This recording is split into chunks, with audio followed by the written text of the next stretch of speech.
Hello everyone, मेरा नाम पूजा मालविया है और मैं आपका स्वागत ऑनलाइन पढ़ाई पर करती हूँ। आज का ये वीडियो बहुत ज़्यादा स्पेशल है। अगर आपको फिजिक्स के लाइट के चैप्टर में डाउट है तो इस वीडियो को ज़रूर देखिएगा, आपके सारे डाउट्स क्लियर हो जाएंगे। इस वीडियो में हम सारे कॉन्सेप्ट्स को तो क्लियर करेंगे ही करेंगे, प्लस लास्ट में आपको मैं कराने वाली हूँ जो आपके साइन कन्वेंशंस होते हैं कि कब आप पॉजिटिव साइन लेते हैं, कब आप नेगेटिव साइन लेते हैं, और इन पॉजिटिव और नेगेटिव साइन का अगर जरा भी इधर से उधर हुआ तो अगर आपके एग्जाम में न्यूमेरिकल बेस्ड क्वेश्चन आएगा इस यूनिट से तो आपका गलत हो जाएगा। तो आप इस वीडियो को पूरा देखिएगा। इस वीडियो में साइन कन्वेंशन भी हम करने वाले हैं, प्लस इसके क्वेश्चंस करेंगे, किस तरह से आपके एग्जाम्स में क्वेश्चन पूछे जाते हैं। और मैं आपको सबसे बड़ी बात है एनसीईआरटी के जो न्यूमेरिकल्स है, जो कि आपसे किसी भी गवर्नमेंट एग्जाम की अगर आप तैयारी कर रहे हैं तो एनसीईआरटी के न्यूमेरिकल्स से ही क्वेश्चंस आपके बनते हैं। उसकी वैल्यूज चेंज कर देते हैं, न्यूमेरिकल्स का फॉर्मेट वही रहता है। तो आपके मैं सारे न्यूमेरिकल्स भी यहाँ पर सॉल्व करवाऊंगी क्योंकि ये चैप्टर बहुत ज्यादा इंपॉर्टेंट हो जाता है एग्जाम पॉइंट ऑफ व्यू से। तो पूरा वीडियो देखिएगा, चैनल पर बने रहिएगा। चैनल पे फर्स्ट टाइम विजिट कर रहे हैं तो सब्सक्राइब कर दीजिएगा। यहाँ पर हम एनसीईआरटी कंटेंट को अच्छी तरीके से प्रिपेयर करते हैं, एमसीक्यूज भी करते हैं, अपना कंटेंट भी प्रिपेयर करते हैं। तो दोनों चीजें साइमल्टेनियसली चल रही होती हैं। मंडे से लेके आपका सैटरडे तक कंटिन्यूएशन में क्लास रोज सुबह 10 बजे आपको sharp in the morning 10 o'clock से पहले ही आपको मिल जाता है, मतलब 5 मिनट पहले, 7 मिनट पहले आपको वीडियो अपलोड होता हुआ दिख जाता है। तो आप इस चैनल से जुड़ जाइए, रेगुलरिटी है इस चैनल पर, कंटेंट भी आपके हिसाब से है। टेलीग्राम चैनल से जुड़ जाइए, वहां पर पीडीएफ मिल जाती है, तो बस पढ़ते रहिए। चलिए सीधा वीडियो को स्टार्ट करते हैं। और फिर से वही बात, नए हो चैनल पर तो सब्सक्राइब कर देना। चलो, तो सबसे पहली बात है लाइट। तो जो प्रकाश है, प्रकाश से सबसे पहले अगर वन लाइन में क्वेश्चन आता है तो आपका आता है कि किस तरह की वेव है, किस तरह की तरंग है। तो आपको पता होना चाहिए कि जो आपकी लाइट है ये आपकी ट्रांसवर्स वेव है, जिसको हिंदी में बोलोगे आप अनुप्रस्थ तरंग। ठीक है, तो आपकी लाइट किस तरह की तरंग हो गई, अनुप्रस्थ तरंग हो गई, पहला क्वेश्चन। दूसरा क्वेश्चन आता है क्या लाइट ट्रैवल करती है स्ट्रेट लाइन में, तो आपका उत्तर हो जाएगा कि light always travels in a straight line. आपकी एनसीईआरटी बुक में एक इमेज दी हुई है जिसमें कि एक बच्ची है, वो क्या करती है, उसके पास कुछ इस तरीके का पाइप है और यहाँ पर जल रही है एक कैंडल। तो उसको ये देखना है कि ये कैंडल उसको हर समय दिखती है कि नहीं दिखती। तो वो बच्ची जो है वो इस साइड से अपनी आईज से इसको देखती है। तो जब पहली केस में देख रही है तो ये जो पाइप है सिर्फ स्ट्रेट लाइन का है, मतलब स्ट्रेट सा पाइप है, तो उसको लाइट दिखाई दे रही है। पर दूसरी केस में क्या करती है, वो अब इस पाइप को थोड़ा सा बेंड कर देगी, मतलब ये पाइप है, यहाँ से इसने इसको मोड़ दिया। अब वो सोच रही है कि मुझे यही कैंडल जो है वापस से मैं देख पाऊं। तो इसने क्या किया, कैंडल तो वही थी, उसी साइज की थी, वैसे ही जल रही थी, पर अब क्या हुआ, उसको इधर इस एरिया से जहां से ये रोशनी इसको आंख में आ रही थी, यहां से इसको नहीं दिखाई दी। मतलब यहाँ पर एरिया कैसा था, डार्क था, अंधेरा था। तो इससे ये समझ में आया कि ये यहाँ पर ऐसा क्यों हुआ। बस इसमें क्या था कि पाथ को बेंड कर दिया, मतलब जहां पर लाइट सीधी की रेखा में आ रही थी अब उसको बेंड कर दिया, पाइप को थोड़ा सा तोड़ दिया, ऐसा बेंड कर दिया, तो अब उसको लाइट नहीं दिखाई दे रही थी। तो ये एक एक्सपेरिमेंट था, ये बताने के लिए कि लाइट जो है हमेशा एक सीधी रेखा में गमन करती है, इस बात को आपको याद रखना है। तो ये वन लाइनर में आ जाता है कि light travels always in a straight line, हमेशा लाइट जो है सीधी रेखा में गमन करती है। ठीक है, ये आपका एक एग्जाम पॉइंट ऑफ व्यू से इंपॉर्टेंट पॉइंट था। अब बात कर लेते हैं क्या तरह तरह की बातें, जैसे कि अगर मैं बात करूं कि आपको ऑब्जेक्ट्स, तो कौन से ऐसे ऑब्जेक्ट्स हैं जो कि लाइट आपका मतलब प्रकाश देते हैं, कौन से ऐसे ऑब्जेक्ट्स हैं जो कि प्रकाश नहीं देते हैं, मतलब प्रकाश उनसे नहीं निकलता है। तो इनको इस तरह से समझते हैं कि कुछ ऑब्जेक्ट्स को दो तरीके में वर्गीकृत किया गया है, जो भी ऑब्जेक्ट्स हैं, जो भी आपके ऑब्जेक्ट्स हैं। ठीक है, तो पहला ऑब्जेक्ट हो गया ल्यूमिनस ऑब्जेक्ट और दूसरा ऑब्जेक्ट हो गया नॉन ल्यूमिनस ऑब्जेक्ट, मतलब ऐसा ऑब्जेक्ट जो कि आपका दीप्त पिंड है, और तो दूसरा क्या है, नॉन ल्यूमिनस, मतलब जो कि अपनी रोशनी नहीं दे पा रहा है। तो दीप्त पिंड में क्या क्या आ जाएगा, जैसे सन हो गया, सूरज है, ठीक है, फिर साथ साथ आपका क्या हो गया, टॉर्च हो गया, ट्यूबलाइट हो गई। तो ये सारे इसमें एग्जांपल हो गए ल्यूमिनस, जो कि अपनी लाइट क्या है दे पा रहे हैं, अपनी लाइट से दूसरी जगह को और जगमगा पा रहे हैं। नॉन ल्यूमिनस में क्या होगा, ऐसी चीज जो दूसरे की रोशनी से चमकती है। जैसे कि अगर मेरे इस रूम में मैं एकदम डार्क कर दूं तो क्या मेरी इमेज आप तक पहुंच पाएगी, तो आपका उत्तर हो जाएगा नहीं। क्यों, क्योंकि मेरे अंदर खुद की लाइट नहीं है, मैं दूसरे की लाइट से क्या है उसमें मेरे मतलब रिफ्लेक्शन हो रहा है, उस रिफ्लेक्शन की वजह से आप मुझे देख पा रहे हैं या इस व्हाइट बोर्ड को देख पा रहे हैं। तो वही सारी चीज जिनके पास खुद की अपनी लाइट नहीं होती है वो क्या होते हैं, नॉन ल्यूमिनस होते हैं, और जो जिनकी अपनी लाइट होती है वो क्या होते हैं, ल्यूमिनस होते हैं। अब आपके लिए एक होमवर्क का क्वेश्चन है, ये मैंने क्वेश्चन कराया है आपको, जब मैंने क्वेश्चन जो मैं आपको सॉल्व करवा रही हूँ उस वाले सेक्टर में, उस वाले क्वेश्चंस के किसी ना किसी सेट में मैंने एक क्वेश्चन आपको सॉल्व करवाया है, जिसमें एक है प्लैनेट, अगर आपने उसको देखा होगा तो आप इसको जरूर सॉल्व कर पाएंगे, और दूसरा है मून। ठीक है, इसमें आपको बताना है ल्यूमिनस या नॉन ल्यूमिनस, इन दोनों में से ल्यूमिनस कौन सा है या नॉन ल्यूमिनस कौन सा है। मैं इस दोनों का आंसर नहीं दूंगी आपको, ये आपका होमवर्क है। आप मुझे बताएंगे कि ल्यूमिनस कौन सा है और नॉन ल्यूमिनस कौन सा है, या दोनों ल्यूमिनस है या दोनों नॉन ल्यूमिनस है, ये आपका होमवर्क है। ठीक है, चलो अब बात कर लेते हैं ऑब्जेक्ट्स किस तरीके के होने चाहिए। आपके ट्रांसपेरेंट, एक होते हैं ओपेक और एक होता है ट्रांसलूसेंट। ट्रांसपेरेंट मतलब कि जो पारदर्शी है, जिनके आप आर पार देख सकते हैं। ठीक, आपका दूसरा हो गया ओपेक, अपारदर्शी, मतलब कैसा कि ये दीवार हो गई, इसकी क्या मैं आर पार देख सकती हूँ, नहीं देख सकती हूँ। एक प्लेन ग्लास है, उसके आर पार मैं देख सकती हूँ, पर एक ग्लास उसके पीछे अगर पेंट कर दिया गया तो अब मैं उसके आर पार नहीं देख सकती, मेरा प्रतिबिंब, मेरी इमेज उसमें दिखेगी। अब तीसरी चीज क्या है, ट्रांसलूसेंट। ट्रांसलूसेंट मतलब कि आपका पारभासी, ऐसे इमेजेस, ऐसा मतलब ऐसी कोई भी चीज जिसमें कि क्या है, धुंधला सा दिख रहा है। जैसे कि आपने देखा होगा कई ऐसे ग्लासेस को हल्का सा धुंधला कर दिया जाता है, मतलब ऐसा लगता है कि कोई है वहां पर और रहता भी है, पर उसकी साफ इमेज नहीं दिखती। ठीक है, तो ये वर्ड्स टर्म्स जो थे एनसीईआरटी के थे, इसलिए मैंने यहाँ पर इसी चैप्टर में ही थे, आपके क्लास 7 या क्लास 8 एनसीईआरटी में, तो मैंने यहाँ पर इंक्लूड कर दिया है। ठीक है, तो ये तीन टर्म्स भी आपको इससे मतलब अवगत रहना है। नेक्स्ट बात कर लेते हैं शैडोज। तो जो शैडो है, छाया है, इससे कई बार एग्जाम्स में क्वेश्चन पूछे गए हैं, कई बार, मतलब मैं तो ये बोलूंगी रिपीटेड ही क्वेश्चन शैडो से पूछा जाता है। तो शैडो, छाया, छाया है क्या, छाया किन ऑब्जेक्ट्स की बनती है। ठीक है, छाया बनती है तो कैसी बनती है, क्या क्या चीजें हैं छाया के लिए इंपॉर्टेंट, तो वो सारे पॉइंट्स आइए यहाँ पर देख लेते हैं। तो जैसे छाया है, ठीक है, छाया, शैडो। अब मैं आपको एक एग्जांपल देती हूं। मैंने यहाँ पर क्या बना दिया, एक ट्री बना दिया। ठीक है, ये मेरे पास क्या है, ये एक ट्री है, पेड़ है। ठीक, अब पेड़ के ऊपर क्या है, सूरज है। मान लो इस एरिया पे, यहाँ पर इसके जस्ट ऊपर क्या है, सूरज है। तो अब इसकी छाया कहाँ बनेगी। ठीक, तो इसकी छाया कहाँ बन जाएगी, जस्ट अ सेकेंड, इसकी छाया बनेगी जस्ट इसके पैरेलल, मतलब इसके ऑपोजिट यहाँ पर। ठीक है, तो ये छाया बन गई। अब अगर दूसरी दिशा में मैं क्या कर लूं, इस सूरज को क्या कर दूं, मैं इस साइड लेकर आ जाऊं। ठीक है, ये सूरज की रेज यहां से आ रही है इस तरीके से, इधर से। अब इसको मैंने सूरज क्या कर दिया, इधर साइड कर दिया, तो मेरी छाया कहाँ बनेगी, क्या वापस से यहाँ बनेगी, तो नहीं। अब क्या होगा, इसके पैरेलल क्या हो जाएगा, ये इधर। तो मतलब ये रेज इधर ऐसे गई इस पेड़ पे, और इसकी छाया अब कहाँ बनेगी, इसकी छाया अब बनेगी कुछ इधर। ठीक है, यहां बन गई। अब ये सूरज की रेस क्या है, इसको समझाने की एक बात है, इसलिए मैं ये इसको पूरा ड्रॉ करके बता रही हूं। अभी मैं जो पॉइंट्स आपको बताऊंगी तब आपको और क्लियरिटी आ जाएगी। अब ये इसका सूरज का अगर ये इधर साइड से आ रही है इसकी रेस, तो इसकी छाया कहां बन जाएगी, तब इसकी छाया बनेगी आपकी इधर साइड। तो इससे मैं ये बात समझ सकती हूं कि छाया को बनने के लिए चीजों की आवश्यकता होती है, कुछ चीजें हमेशा होती हैं। जैसे सबसे पहली चीज की छाया जो बन रही है इसके ऑपोजिट बन रही है, जिधर से रोशनी आ रही है उसके विपरीत दिशा में छाया बन रही है या बैक साइड में बन रही है। अगर मैं आगे चलती हूं तो मेरी छाया कहां बनती है, पीछे के साइड बनती है। अगर ऊपर से आ रही है रोशनी तो छाया कैसी दिखती है, आपको आगे की तरफ चलती हुई दिखती है, ऐसे आगे, छोटे से आप खुद देखिएगा अपनी आप आगे दिखते हैं। क्या छाया से आपकी पूरी, आप समझ सकते हैं कि यहाँ ये अगर मान लो कोई XYZ है, ये XYZ इंसान जा रहा है, नहीं। छाया से एक सिर्फ क्या है, अनुमान लगाया जा सकता है कि ये लड़का है कि लड़की है या कोई जानवर है, बस इतना अनुमान लगाया जा सकता है। एक एग्जैक्ट किसी भी आदमी को या किसी भी जानवर को नहीं बताया जा सकता, पहली बात। दूसरी बात, छाया हमेशा बनती है एक ओपेक ऑब्जेक्ट की, मतलब ऐसा ऑब्जेक्ट जो कि अपारदर्शी है। तो इस पॉइंट को आप यहाँ पर नोट करेंगे, अपनी नोटबुक को ओपन करके ये पॉइंट्स को नोट करते हुए चलेंगे। ये चैप्टर बड़ा है, चीजों को समझने वाला है, इसलिए मैं यहाँ पर थोड़ा थोड़ा टाइम लेकर चल रही हूँ। तो छाया क्या है, अपारदर्शी वस्तु की हमेशा बनती है, पहली बात। दूसरी बात, छाया हमेशा क्या है, स्क्रीन पर बनती है। अब स्क्रीन पर कैसे, अगर मेरे यहाँ पर रोशनी अभी इतनी ज्यादा लाइट है, इतनी ज्यादा इस रूम में लाइट है, जिसलिए कि मेरी छाया आपको ब्लैक बोर्ड पर, इधर व्हाइट बोर्ड पर नहीं दिख रही, पर किसी किसी केस में आप देखते हैं ना, आप खड़े हैं तो आपकी छाया पीछे दिख रही है, या ऊपर से रोशनी आ रही है तो छाया नीचे दिख रही है, या पेड़ के ऊपर जो मैंने बताया तो पेड़ की छाया नीचे दिखी, या इधर दिखी, या इधर दिखी।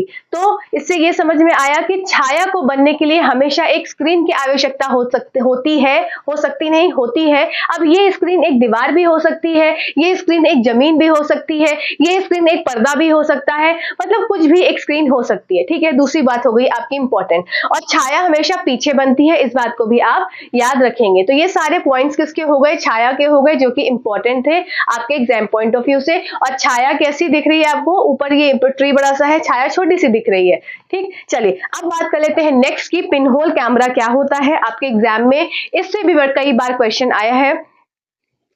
पिन होल कैमरा में क्या होता है, एक ये आपका इस तरीके से बॉक्स को रखा जाता है और उसमें एक छिद्र कर दिया जाता है, एक छेद कर दिया जाता है, ठीक है। ये छेद कर दिया, ठीक। अब इसमें इसके भी कुछ इंपॉर्टेंट पॉइंट्स है जो कि मैं यहाँ पर नोट करवाऊंगी आपको। पिन होल कैमरा में क्या है, अलग से कोई, ये हो गया एक पेड़, ठीक है, ये हो गया पेड़। अब इसकी हमको इमेज चाहिए इस पे, तो ये आपकी क्या हो गई, यहाँ पर इस छिद्र से ये रोशनी गई यहाँ पर इस तरीके से, और छाया इसकी बनेगी कुछ इस तरीके से, सॉरी छाया बोल रही हूँ, इमेज बनेगी कुछ इस तरीके से। तो हमेशा आपके कुछ पॉइंट्स जो कि आपके एग्जाम में पूछे जाते हैं, पहला पॉइंट, ये जो ऑब्जेक्ट है, ये तो हो गया क्या आपका ऑब्जेक्ट, ठीक, ये ऑब्जेक्ट हो गया, और ये क्या हो गई इसकी इमेज। तो पहला पॉइंट क्या लिखेंगे पिन होल कैमरा में, कि जो ऑब्जेक्ट है, ऑब्जेक्ट का विपरीत बनती है इमेज, मतलब ऑब्जेक्ट से विपरीत बनी मतलब इन्वर्टेड बनी। तो इमेज कैसी बनी, हमेशा इन्वर्टेड इमेज बनी। दूसरी बात, इमेज जो होती है हमेशा छोटी बनती है, किससे, जो कि ऑब्जेक्ट होता है, इमेज छोटी बनती है ऑब्जेक्ट से, ये भी बात आप याद रखेंगे। अभी इन्वर्टेड है तो इसका मतलब ये है, ये एक रियल इमेज बनती है, ठीक। ये कैसी इमेज बन रही है, रियल, रियल के साथ इन्वर्टेड, और इन्वर्टेड के साथ छोटी, ठीक है। तो ये सारे पॉइंट्स आप इसके याद रखेंगे, नोट रखेंगे। क्या क्या मैंने बताया कि पिन होल कैमरा है, एक इसमें छेद होता है, उसमें डायरेक्टली रेज एंटर होती है, ठीक है। जो रेज आई आपकी सन के थ्रू वो एंटर होती है, उस रेज के एंटर होने से क्या है, ये इधर साइड को एक इमेज बनती है, और इमेज हमेशा कैसी बनती है, छोटी बनती है। और छोटी बनने के साथ साथ क्या हो जाएगी, ये इमेज आपकी इन्वर्टेड बनेगी, रियल बनेगी, और आपको ये इमेज कहां देखने को मिलेगी, ये इमेज आपको देखने को मिलेगी स्क्रीन पर, ठीक है। तो ये 4 पॉइंट्स आप इसके पिन होल कैमरा के याद रखेंगे। अब अभी हमको नेक्स्ट है इसमें रिफ्लेक्शन ऑफ लाइट, मैं यहीं पर आपको समझा देती हूँ, यहाँ स्पेस बची हुई है।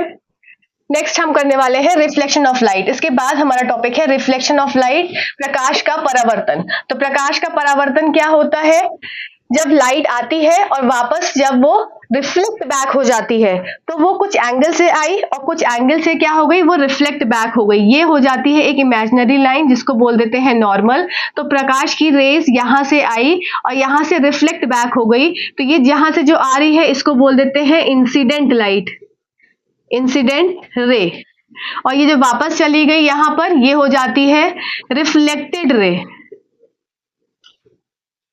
और ये जो एंगल यहां से आया, तो ये नॉर्मल के साथ बना हुआ एंगल इंसिडेंट एंगल, और ये इसके नॉर्मल के साथ का बना हुआ वापस गया हुआ एंगल, इसको बोल देते हैं आर। तो एंगल आई बराबर हो जाता है एंगल आर। और इससे आपके एग्जाम में कई बार क्वेश्चन आए हैं angle I is equals to angle R से, जिसमें कि आपको कई बार क्या दे दिया जाता है एग्जाम में, इसकी वैल्यू दे दी जाती है। इसकी वैल्यू मान लीजिए 40 है, ठीक है।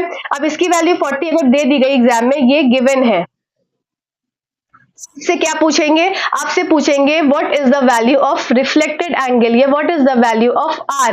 तो आर क्या हो जाएगा, ये 40 है, ये पूरा 90 होता है, यहां से लेके यहां तक ये पूरा 90 का कोण है, ये 40 है, तो ये बचा हुआ कितना हो जाएगा 50। अगर ये 50 है तो ये भी कितना हो जाएगा 50, क्योंकि angle I is equal to angle R होता है। तो इस तरीके से एग्जाम में क्वेश्चन पूछे जाते हैं। ये हो जाता है आपका लॉ ऑफ रिफ्लेक्शन में पहला लॉ कि angle I is equal to angle R होता है। दूसरा लॉ क्या हो जाएगा कि incident ray, reflected ray and the normal all lie in the same plane. मतलब इंसिडेंट रे यहां से जो आ रही है, ये रिफ्लेक्ट जो हो जा रही है, और ये जो नॉर्मल है, ये सारी एक ही प्लेन में एग्जिस्ट करती हैं। मतलब ये आपकी ये जो हो गया, ये आपका क्या हो गया, ये एक प्लेन हो गया, ठीक है। ये मिरर है, तो ये क्या हो गया, ये प्लेन हो गया, और इससे क्या है एक ही तरफ ये क्या है, ये एग्जिस्ट करती हैं। तो ये दोनों लॉज हो गए जो कि आपको करने हैं।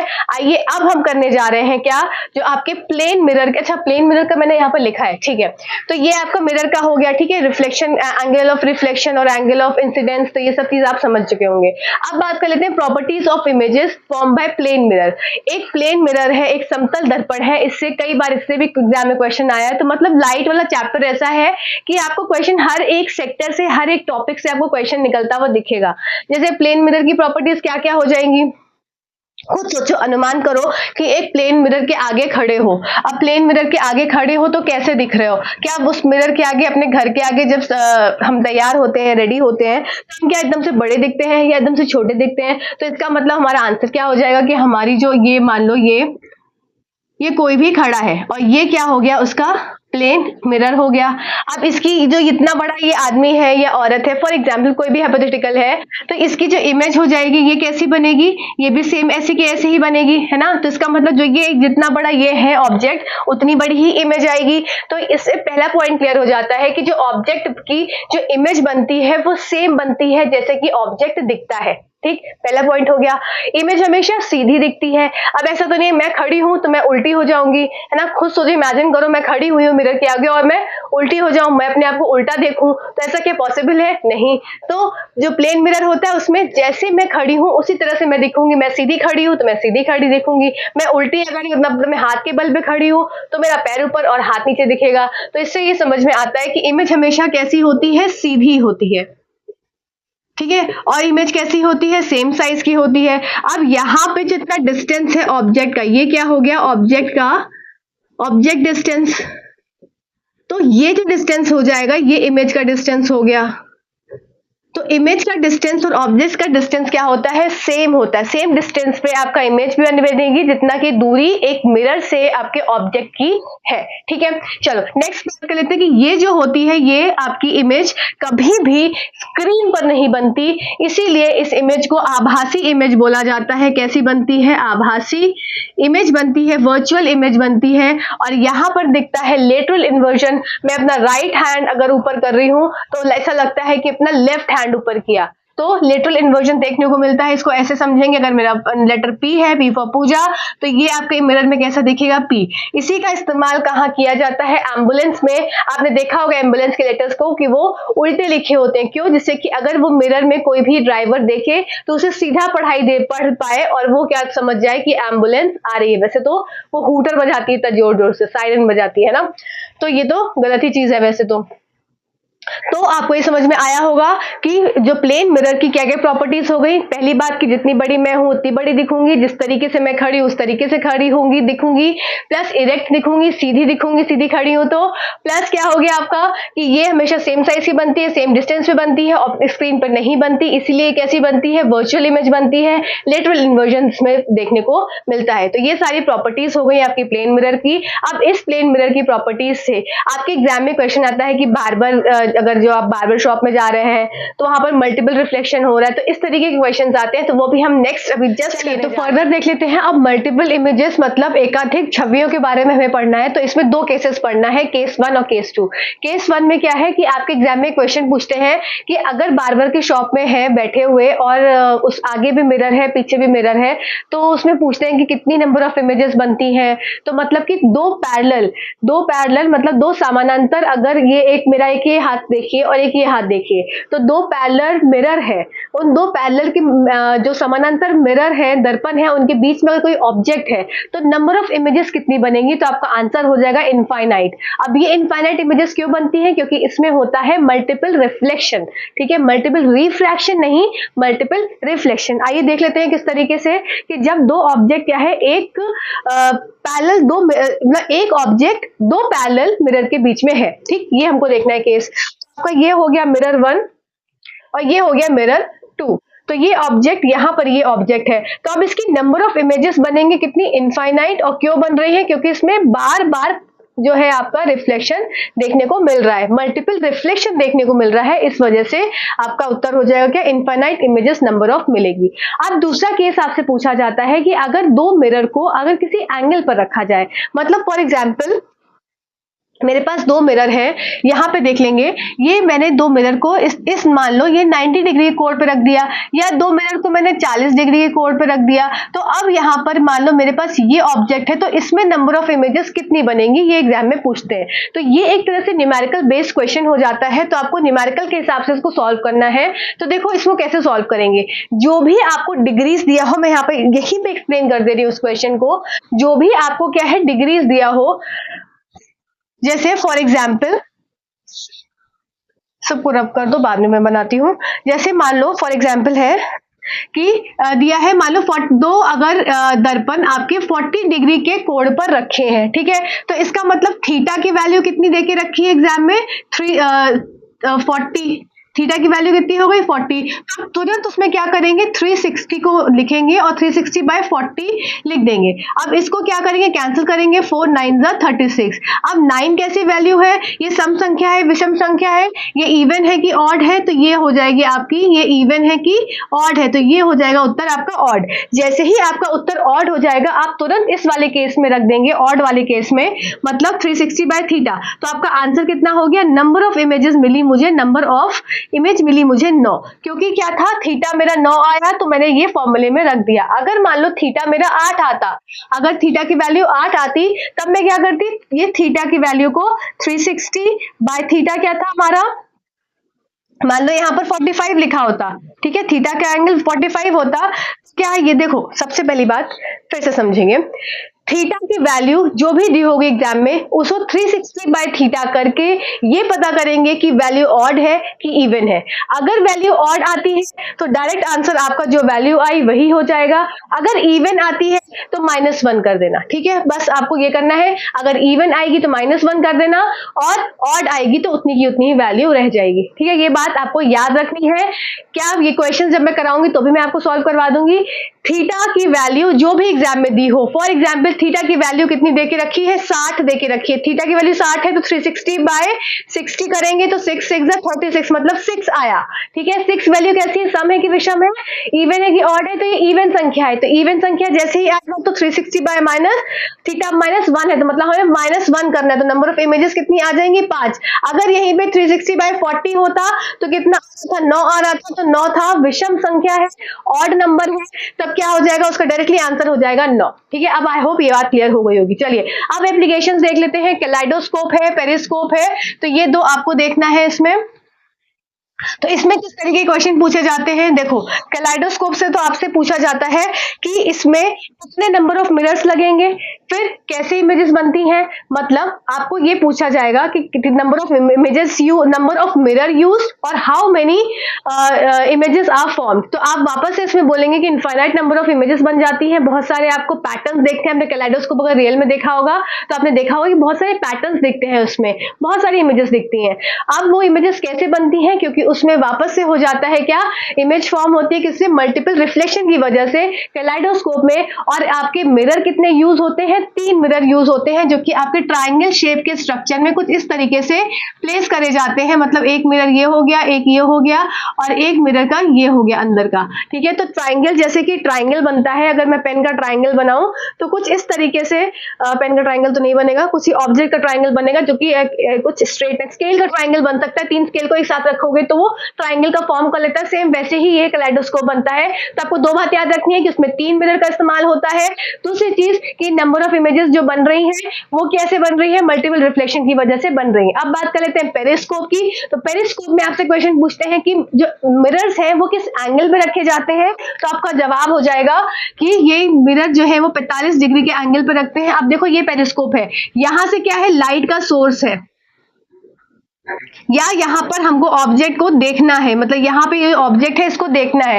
यहाँ से लाइट अंदर एंटर हुई, ये पहला मिरर लगा हुआ है इस तरीके से, यही पहला मिरर है, तो यहाँ से क्या होगा, रिफ्लेक्शन होगा। अब रिफ्लेक्शन होगा तो ये लाइट यहाँ जाएगी, ये दूसरा मिरर है, ये पहला मिरर और ये दूसरा मिरर, तो यहाँ से भी क्या हो जाएगा, रिफ्लेक्शन होगा। फिर ये लाइट यहाँ पर इनकी आंखों तक, ये है आई, तो यहाँ तक पहुंच जाएगी। अब ये जो दो मिरर यहाँ पर यूज हो रहे हैं पेरिस्कोप में, ये दो मिरर कितने डिग्री के एंगल पर रखे हैं, कितने डिग्री पे, ये है 45 डिग्रीज के एंगल पर रखे हुए हैं। ये एग्जाम में डायरेक्टली क्वेश्चन पूछा जाता है, ठीक है, एग्जाम्स मैंने देखा है। चलो अब बात कर लेते हैं, क्या अब ये हो गया हमारा, ठीक है। अब आ जाते हैं टाइप्स ऑफ मिरर का के ऊपर। इसके बाद जो आपको इसके सारे आपको डायग्राम्स पढ़ने हैं वो हम स्क्रीन पर पढ़ेंगे, कि वो स्क्रीन पर समझाना आपके लिए आसान रहेगा, ठीक है। उससे आपको ये पता लगेगा कि कौन सी रियल बन रही है, कौन सी वर्चुअल बन रही है, कौन सी इन्वर्टेड है, कौन सी इरेक्ट है, ये सब हम स्क्रीन पर पढ़ेंगे अभी आगे। तो अभी सिर्फ इतना समझ लीजिए, यहाँ पर टाइप्स ऑफ मिरर में दो तरीके के मिरर होते हैं। एक तो हमारा प्लेन मिरर हम पढ़ चुके हैं, अब दो तरह के बचे, कॉन्वेक्स मिरर और कॉन्केव मिरर। कॉन्केव मिरर मतलब अवतल दर्पण और कॉन्वेक्स मिरर मतलब उत्तल दर्पण, ठीक है। लेंसेज में क्या हो जाता है, इसके जस्ट विपरीत हो जाते हैं। जो कॉन्केव मिरर की प्रॉपर्टी होगी वो कॉन्वेक्स लेंस की प्रॉपर्टी हो जाएगी। सब मैं आपको याद करवा दूंगी, ठीक। बस चैनल से बने रहिए और वीडियोस को देखते रहिए। और कॉन्वेक्स मिरर की जो प्रॉपर्टी, मिरर की जो प्रॉपर्टी है वो लेंस में बदल जाएगी। कॉन्वेक्स मिरर है तो concave lens, concave lens mirror तो कॉन्वेक्स लेंस, ठीक है, प्रॉपर्टीज उल्टी हो जाती है बस। तो अब आप पर है, मतलब कॉन्केव है, गुफा है, केव है, केव के अंदर लाइट आ रही है, तो मतलब अब लाइट रेस कहाँ आ रही है, इस तरह से, इस तरीके से लाइट रेस आ रही है, ठीक है। लाइट रेस कॉन्केव एक गुफा के अंदर आ रही है। कॉन्वेक्स में क्या हो जाएगा, लाइट रेस बाहर की तरफ बल्ज वाले पोर्शन में आ रही है, ठीक है। तो लाइट रेज यहाँ पर इस तरीके से एंटर हो रही है। अब यहाँ पर देख लो, कॉन्केव मिरर को, ये आपके मिरर हैं दोनों, ये भी मिरर है, तो कॉन्केव मिरर आपके कन्वर्जिंग मिरर होते हैं, कॉन्वेक्स मिरर आपके डाइवर्जिंग मिरर होते हैं। इस बात को आपको याद रखना है। दूसरा इंपॉर्टेंट पॉइंट, ये आपका हो गया पोल, ठीक है, ये हो गया आपका फोकस और ये हो गया सेंटर ऑफ कर्वेचर, जहां से ये पूरा का पूरा सर्कल कुछ इस तरीके से कंप्लीट हो जाता है, ठीक है। और यहां से पोल से लेके सेंटर ऑफ कर्वेचर की दूरी ये हो गई आपकी रेडियस ऑफ कर्वेचर, पोल से सेंटर ऑफ कर्वेचर, और ये हो गया रेडियस ऑफ कर्वेचर, ठीक है। अब देखो ये कन्वर्जिंग लेंस कैसा है, क्योंकि यहां से लाइट रेज आई, अब ये रिफ्लेक्ट होगी तो रिफ्लेक्ट बैक होकर एक पॉइंट पे इस तरीके से मिलेगी, फिर ये गई, फिर ये, अब ये यहाँ पर किस तरह से, ये आपका मिरर है तो ये रिफ्लेक्ट बैक होकर कुछ पीछे आएगी, सीधे चली गई, फिर इधर से सीधे चली गई, इधर से रिफ्लेक्ट बैक होकर इधर आएगी, तो ये भी कहां पर जाके मिलेगी, फोकस में मिलेगी। तो ये सारे जब हम स्क्रीन पर देखेंगे तो आपको और क्लियरिटी आएगी और चीजों को आप अच्छे से समझ पाएंगे। तो आई होप यहाँ तक सब चीजें क्लियर हो गई होंगी। अब चलिए स्क्रीन पर हम चीजों को देख लेते हैं। ना जो आपके बहुत सारे टाइप्स ऑफ इमेजेस बनती हैं और कहाँ पर आपका ऑब्जेक्ट है कि कहाँ पर इमेज बन रही है, तो उसके लिए कुछ रूल्स हैं जो कि कॉन्केव मिरर के हैं। इसी तरह से आपके कॉन्वेक्स मिरर में भी इमेजेस बनेंगी। तो आइए देख लेते हैं। सबसे पहली बात है इसमें बताई जा रही है कि जो incident ray parallel to principal axis, just a second, हाँ, इंसिडेंट रे ये हो गई आपकी, ये आपकी इंसिडेंट रे हो गई, और ये जो आई है आपकी रिफ्लेक्टेड रे है, ठीक है, मिरर से रिफ्लेक्ट होकर आई।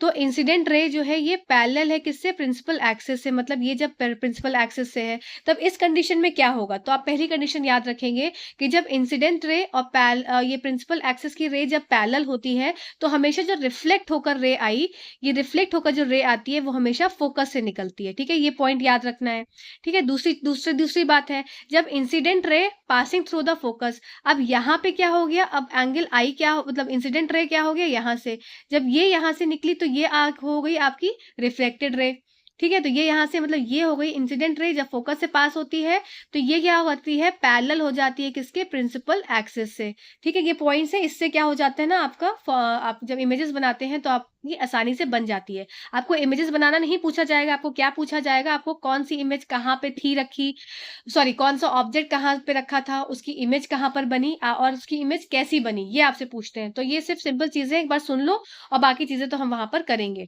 ठीक है।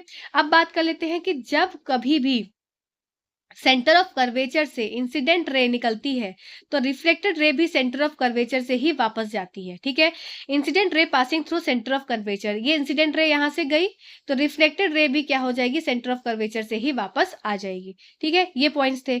चलिए नेक्स्ट देख लेते हैं। नेक्स्ट क्या है, अब पोजीशन ऑफ ऑब्जेक्ट्स। देखो सबसे पहली बात क्या है, जब कभी ऑब्जेक्ट क्या है, इन्फिनिटी पे है, मतलब कहीं दूर से ऑब्जेक्ट का क्या है, आपकी रेस आ रही है, ऐसी कंडीशन में क्या होगा, जब ये मैंने क्या बोला था कि जब की रेस आपकी इंसिडेंट रे, ये इंसिडेंट रे हो गई, इधर से भी इंसिडेंट रे आई, तो ये रिफ्लेक्ट बैक हो रही है, तो ये कहां से हो जाएगी, इंसिडेंट रे। पहला केस याद करो, जब इंसिडेंट रे किससे, प्रिंसिपल एक्सिस से पैरेलल है। क्या मैंने बताया था, जब इंसिडेंट रे आपकी प्रिंसिपल एक्सिस से पैरेलल होगी तो वो कहां से जाकर पास होगी, वो जाकर पास होगी फोकस से। ये यहां से गई, फिर ये कहां से पास हुई, फोकस पे। तो ये आपका हो गया पहला। जब आपका इन्फिनिटी पे ऑब्जेक्ट रहेगा, क्या मैंने बोला, जब ऑब्जेक्ट इन्फिनिटी पे रहेगा तो इमेज कहां बनेगी, फोकस पे बनेगी। ठीक है, सारी चीजें रिकॉल भी हो जाएंगी, रिवाइज हो जाएंगी, बस देखते चलो। कैसी इमेज बनी, रियल बनी, इन्वर्टेड बनी और डिमिनिश्ड, मतलब बहुत छोटी सी इमेज बनेगी, एट फोकस बनेगी। ठीक है, चलो अब धीरे धीरे इमेज क्या होगी, बढ़ती, मतलब बड़ी होती चली जाएगी। स्टार्ट कैसे हुई, इन्फिनिटी दूर से आ रही, याद कैसे रखोगे, कोई चीज दूर से है तो दूर से कैसी दिखती है, बहुत छोटी दिखती है, बस यही याद करने का पॉइंट है, यही आपका ट्रिगर पॉइंट है। क्या, कि दूर से दिखी हुई चीज बहुत छोटी दिखती है, तो जो दूर से इमेज आ रही है, जो दूर से ऑब्जेक्ट आ रहा है, उसकी इमेज कैसी बनेगी, छोटी सी बनेगी, बस इतना याद रखना है। तो इन्फिनिटी से हो जाएगी डिमिनिश्ड, और कैसी बन रही है, रियल और इन्वर्टेड बन रही है। ठीक है, चलो नेक्स्ट देखते हैं। नेक्स्ट क्या है आपकी, अब बियॉन्ड सी। अब यहाँ अभी तक इन्फिनिटी से आ रही थी, अब ये सी है, ये एफ है और ये पी है, ये हमने देखा था अभी, मैंने जब आपको व्हाइट बोर्ड पे बताया था। जब बियॉन्ड सी है, सी से पीछे आपको ऑब्जेक्ट है, तो कहाँ बनेगी आपकी इमेज, बिटवीन एफ एंड सी बनेगी। ठीक है, एफ और सी के बीच में बनेगी, याद रखना है ये सब चीजें। जब सी पे है ऑब्जेक्ट, जब सी पे है ऑब्जेक्ट, तो इमेज भी कहाँ बनेगी, सी पे बनेगी। ठीक है, जब सी पे ऑब्जेक्ट है तो इमेज भी कहाँ बन रही है, सी पर बन रही है। यहाँ भी real inverted, diminished, real inverted, और ये बन जाएगी यहाँ पर सेम साइज। तो पहली दो इमेजेस हमारी कैसी बनी, पहली दो इमेजेस बनी हमारी इन्वर्टेड और डिमिनिश्ड। और आपकी थर्ड वाली इमेज जो कि सी पे थी, तो सी पे क्या था, सी पे बैठ के ऊपर, अब कैसे याद रखोगे ये सी वाला केस, कि एट सी है तो इमेज, अगर ऑब्जेक्ट एट सी है तो इमेज भी एट सी बनेगी। देखो याद करने का तरीका है जैसे कि मैंने याद किया था, हम जब सी के बीच पे बैठते हैं, सी बीच पे बैठते हैं, तो सी के बीच पे बैठ के अपने आप को झांक कर देखते हैं, तो हम नीचे ही अपने आप को पाते हैं। मतलब मैं यहाँ बैठी हूं तो मैं यहाँ झांक कर देख रही हूँ, तो मेरी इमेज क्या है, नीचे इस तरीके से यहाँ पर बन रही है। तो जब सी के बीच पर बैठते हैं तो नीचे झांक कर देखते हैं, तो जहां से सी करते हैं वहीं पे हमारी इमेज भी दिख जाती है। तो एट सी ऑब्जेक्ट, तो एट सी इमेज। ठीक है, याद मैंने ऐसे ही किया था। पहली इमेज इन्फिनिटी पे थी, फोकस पे बनी और डिमिनिश बनी। बियॉन्ड सी थी तो बिटवीन सी एंड एफ बन गई, और एट सी थी तो सी पे ही इमेज बन गई। ठीक है, चलो नेक्स्ट देखते हैं। नेक्स्ट है आपका कि पोजीशन जब एफ और सी के बीच में है। अभी कहाँ था, पहले बियॉन्ड सी हमने देखा, फिर सी देखा, अब एफ और सी के पीछे देखा, बीच में देखा। तो जब एफ और सी के बीच में है तो ये यहाँ पर है ऑब्जेक्ट, तो इमेज कहाँ बन जाएगी आपकी, बियॉन्ड सी बन जाएगी। ठीक है, अब जब एट एफ है तो इन्फिनिटी बन जाएगी। जब इन्फिनिटी पे था ऑब्जेक्ट तो एट एफ बन रही थी। अब जब ऑब्जेक्ट एट एफ पे है तो इन्फिनिटी पे बनेगा। बिटवीन एफ एंड सी है तो सी पे बनेगा। ठीक है, अभी वापस से जब मैं आपको सारा कराऊंगी ना तो आपको रिकॉल हो जाएंगी चीजें। ठीक है, अब यहाँ पर रियल इन्वर्टेड एंड एनराज। अब देखो बियॉन्ड सी के जब पीछे जाने लगी, जब सी के पीछे जाने लगी, जब सी पे थी तो सेम साइज थी, है ना। जब सी के पीछे जाने लगी तो एनलार्ज होना स्टार्ट हो गई, हाईली एनलार्ज हो गई। और जब आपकी between F and P I, जब जितनी पास, देखो आप खुद देख रहे हो कि ऑब्जेक्ट धीरे धीरे पास आता जा रहा है तो इमेज धीरे धीरे क्या है, पीछे जाती जा रही है। पर जैसे ही ऑब्जेक्ट बिल्कुल एकदम पास आ जाता है तो अब ये पीछे इधर ना जाके ये इधर साइड पीछे चली जाती है। ठीक है, तो ये किधर चली गई, ये इधर ना जाके ये इधर साइड पीछे चली गई। तो जब एफ एंड पी पे एकदम पास आ गया ऑब्जेक्ट, तब क्या हो जाएगा, ये बिहाइंड द मिरर बनेगी। ये एक्सेप्शन है, इसको बहुत अच्छे से याद रख लो। और वर्चुअल एनलार्ज इरेक्ट इमेज बनेगी। अभी तक क्या थी, रियल इन्वर्टेड बन रही थी, अब वर्चुअल और एनलार्ज और इरेक्ट, सीधी आभासी इमेज आपको देखने को मिलेगी। ठीक है, आई होप ये पॉइंट यहाँ पर क्लियर हो गया। अब देखो ये इंपॉर्टेंट स्लाइड है, इस स्लाइड को याद कर लेना। ये दादाजी हैं जो कि स्लाइड याद करवा रहे हैं। जब ऑब्जेक्ट क्या था, इन्फिनिटी पे था, ठीक है, तो इमेज कहाँ बनी थी, फोकस पे बनी थी, ठीक है। हाईली डिमिनिश थी, मतलब इन्फिनिटी दूर से ऑब्जेक्ट था तो डिमिनिश बहुत छोटा सा हमें दिख रहा था इमेज, ठीक है, रियल इन्वर्टेड थी।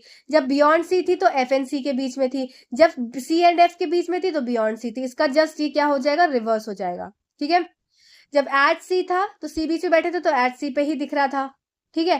जब एट एफ थे तो इन्फिनिटी पे इमेज बनी, बिटवीन एफ एंड पी है तो बिहाइंड द मिरर है। तो इसको आप स्क्रीनशॉट ले लो, इसको याद कर लेना, ये बहुत आसान सी स्लाइड है और याद हो जाएगी, ठीक है ना। इजी थी ना। चलो नेक्स्ट देख लेते हैं। अब बात कर लेते हैं image formed by convex mirror, ठीक है। अब हमारी कॉन्वेक्स मिरर की बात आ जाती है। तो देखो ऑब्जेक्ट जब कैसा है, दो ही केस हैं इसके, तो दो केस आप इजिली याद रख सकते हैं। जब ऑब्जेक्ट कहाँ है, इन्फिनिटी पे है, ठीक, तो कहाँ बन रही है हमारी, हमेशा पता है जब ऑब्जेक्ट इन्फिनिटी पे है तो हमारी इमेज कहाँ बन जाती है, एट फोकस बन जाती है, ठीक। अब जब ऑब्जेक्ट कहाँ पे है हमारा, कहीं पे भी है बिटवीन इन्फिनिटी एंड पोल, मतलब ये आपका पोल है और ये इन्फिनिटी है, इन्फिनिटी और पोल के कहीं पे भी है तो हमेशा कहाँ बनेगा इमेज आपकी, बिटवीन एफ एंड पोल बनेगी, बिटवीन, ये आपकी इमेज बन गई, ठीक, बिटवीन एफ एंड पोल बनेगी। इस बात को याद रखेंगे। अब इसका भी क्विक रिवीजन कर लेते हैं तो आपको चीजें और अच्छे से समझ में आ। देखो इस स्लाइड को वापस से स्क्रीनशॉट ले लो, दादाजी आए वापस से आपको याद करवाने। क्या क्या उन्होंने याद करवाया कि जब आपका ऑब्जेक्ट क्या था, इन्फिनिटी पे था, इमेज कहाँ बनी, at F, behind the mirror बनी, ठीक है। हाईली डिमिनिश्ड, जब दूर से आती है तो इमेज कैसी रहती है, बहुत छोटी रहती है, पॉइंट साइज इमेज थी, वर्चुअल एंड इरेक्ट। आपका कॉन्वेक्स मिरर में हमेशा इमेज वर्चुअल और इरेक्ट बनती है, कभी भी रियल और इन्वर्टेड नहीं बनती। इस बात को याद रखेंगे, कई बार एग्जाम से पूछा गया है। तो कॉन्वेक्स मिरर में इमेज कैसी बनती है, वर्चुअल एंड इरेक्ट बनती है, डिमिनिश्ड बनती है, इस बात को याद रखेंगे, ठीक है। डिमिनिश्ड दोनों में देखो, दोनों केस में डिमिनिश्ड छोटी इमेज बन रही है। कॉन्वेक्स मिरर में हमेशा क्या है, वर्चुअल इरेक्ट और डिमिनिश्ड इमेज, इस बात को याद रखना, ठीक है, बहुत इंपॉर्टेंट पॉइंट है। तो आई होप ये आपको चीज समझ में आई होगी, ये स्लाइड को नोट कर लो, एग्जाम में यही क्वेश्चंस पूछते हैं इधर उधर करके स्टेटमेंट देके। अब इसके बाद लेंसेज बचा हमारा, तो लेंसेज बचा, इसके बाद लेंसेज का टॉपिक बचा, प्लस रिफ्रैक्शन बचा, ठीक है। आई का टॉपिक मैं आपको अलग से कराऊंगी, प्लस इसमें साइन कन्वेंशन बचे और क्वेश्चंस बचे। तो ये हम नेक्स्ट सेशन में करेंगे, बहुत लंबा वीडियो हो जाएगा, आप भी बोर हो जाओगे देखते देखते। तो अभी जितना बताया उसको समझो और एक बार रिवाइज कर लेना, और नेक्स्ट लेंसेज देखेंगे, जो हमने अभी मिरर में पढ़ा है ना, जस्ट उसको ऑपोजिट लेंस में हो जाएगा। तो ईजी है, रिफ्रैक्शन भी बहुत आसान है, बहुत कठिन नहीं, ईजी सा है। तो चीजों से जुड़े रहिए, समझते रहिए, पढ़ते रहिए। Thank you so much watching this video, thank you.